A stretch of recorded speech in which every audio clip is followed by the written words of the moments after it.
আজ একটি রেসিপি নিয়ে আসলাম ডিম দিয়ে আলু দিয়ে হালকা ঝোলের রেসিপি। তো দেখো, এখানে আমি ডিম নিয়ে নিলাম কয়েকটি। তারপর একটি কড়াই বসিয়ে দিয়ে দিলাম জল। তারপর ডিমগুলো ভালো করে ধুয়ে দিয়ে দিলাম জলের মধ্যে। এখন নিয়ে নিলাম আলু, পেঁয়াজ আর রসুন। তো এইভাবে আলুগুলোকে 4 পিস করে কেটে নিলাম। তারপর বয়েলে দিয়ে দিলাম, এর মধ্যে দিয়ে দিলাম অল্প তেল আর অল্প নুন, তাড়াতাড়ি বয়েল হওয়ার জন্য। আর এদিক দিয়ে দেখো, আমি একটাকে পিস পিস করে রেখেছি আর একটা কুচিয়ে রেখেছি। তারপর রসুনগুলো ছুলে নিলাম। দেখো, ফাইনালি ডিম আর আলু বয়েল হয়ে গেছে।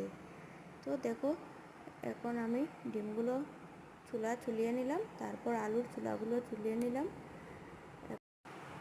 এখন একটি বাটির মধ্যে বেসন নিলাম আর দিয়ে দিলাম নুন, অল্প পরিমাণ লঙ্কা গুঁড়ো আর দিয়ে দিলাম হলুদ। তারপর অল্প জল ঢেলে আমি এগুলোকে ভালো করে মিক্স করলাম। তারপর ডিমগুলো মেখে নিলাম। তারপর আমি দিয়ে দিলাম কড়াইতে সয়াবিনের সাদা তেল। তেল গরম হওয়ার পর দিয়ে দিলাম ডিমগুলো। তো ফাইনালি ভাজি হয়ে গেছে। এখন আবার দিয়ে দিলাম তেল আর দিয়ে দিলাম লং, এলাচ আর দারুচিনি। এর মধ্যে দিয়ে দিলাম পেঁয়াজ কুচি। তো পেঁয়াজগুলো ভাজি হয়ে গেছে। আলুগুলোকে ভালো করে ভেঙে দিয়ে দিলাম তেলের মধ্যে। তারপর দিয়ে দিলাম স্বাদ অনুযায়ী নুন আর দিলাম লঙ্কা গুঁড়ো। তারপর দিয়ে দিলাম জিরে গুঁড়ো। এর মধ্যে মিক্স করলাম হলুদ গুঁড়ো।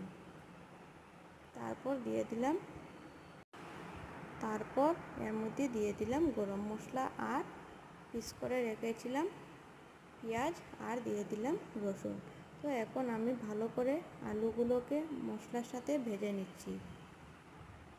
ভালো করে নাড়াচাড়া করে ভেজে নিলাম। তারপর দিয়ে দিলাম নুন অনুযায়ী জল। এর মধ্যে দিয়ে দিলাম ডিমগুলো। তো কেমন হয়েছে কমেন্টে জানাবেন।